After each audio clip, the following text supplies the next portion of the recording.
দেখতে দেখতেই বাবার বাড়িতে বেড়ানো শেষ হয়ে গেল। আসছি প্রায় ৬ দিনের মতো হয়ে গিয়েছে। কিন্তু মনেই হচ্ছে না যে আমি বাবার বাড়িতে ৬ দিন থেকেছি। মনে হচ্ছে এই তো ২ দিন হলো মাত্র আসলাম। তো যাওয়ার সময় সবসময়ই এরকমটা মনে হয় আর অনেক বেশি খারাপ লাগে। জানি না আবার কবে বাবার বাড়ি আসতে পারবো। তবে অনেক বেশি মন খারাপ লাগছিল। সবার সাথে একসাথে কয়েকটা দিন বেশ ভালোই কাটিয়েছি। আসার সময় যে একটা আনন্দ নিয়ে বাবার বাড়ি আসি, যাওয়ার সময় তার ৩ গুণ কষ্ট নিয়ে হচ্ছে ফিরতে হয়। আমার মনে হয় প্রতিটা মেয়েরই এরকমটাই মনে হয় আর এতটাই খারাপ লাগে। আর সবসময়ই বাসা থেকে মাত্র একটা ব্যাগ নিয়ে আসি আর যখন যাব প্রায় ৩-৪টার মতো ব্যাগ হয়ে যায়। কিভাবে যে এতগুলো ব্যাগ হয়ে যায় নিজেও বুঝতে পারি না। মা তো এটা সেটা ভরতে ভরতে প্রায় ৩-৪টা ব্যাগ বানিয়ে ফেলে। তো বেশ অনেক কিছুই হচ্ছে মা দিয়ে দিল। রাতে গিয়ে আর রান্না বান্নার আয়োজন আমার করতে হবে না। তো আমরা দুই বোনই হচ্ছে একসাথে চলে যাচ্ছিলাম। আমি ওদিকে বাস স্ট্যান্ডে নেমে যাব আর আপু হচ্ছে বাসায় চলে যাবে। তো মা হচ্ছে অনেক বেশি মন খারাপ করছিল। এতদিন তো সবাই একসাথে ছিলাম, বাড়িটা বেশ ভরা ভরা ছিল।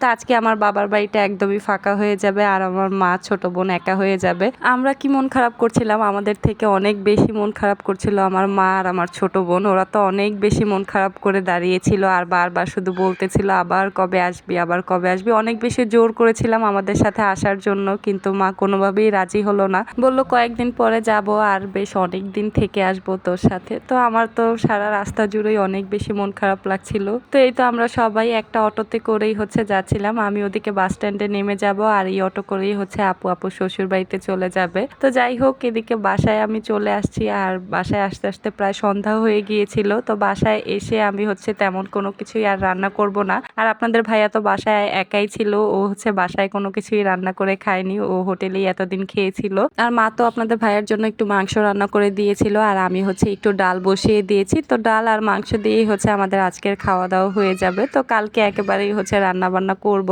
আর ওই দিন বাসায় মা তালের পিঠা বানিয়েছিল, অনেক বেশি মজা লেগেছিল। রিদওয়ানেরও নাকি অনেক বেশি ভালো লেগেছে। তাই আমার বাসায়ও একটু তাল ছিল, তাই ভাবলাম যে আজকে সকালে নাস্তা হিসেবে তালের পিঠাটা বানিয়ে ফেলি। তো এখানে হচ্ছে আমি ছোট ছোট করে তালের পিঠাগুলো দিয়ে বানিয়ে নিচ্ছিলাম। আর তালের পিঠা বানানো কিন্তু খুবই সহজ, মানে অনেক সহজ একটা পিঠা হচ্ছে এটা, আর খেতে অনেক বেশি মজা লাগে। আমার কাছে তো বেশ ভালো লাগে খেতে।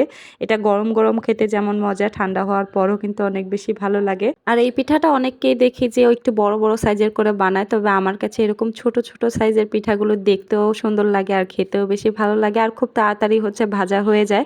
তো আমি একটু ছোট ছোট করেই হচ্ছে ভেজে নিচ্ছিলাম আর কালারটাও অনেক সুন্দর, একদম লালচে কালার করে তারপর হচ্ছে পিঠাগুলো উঠিয়ে নিচ্ছিলাম।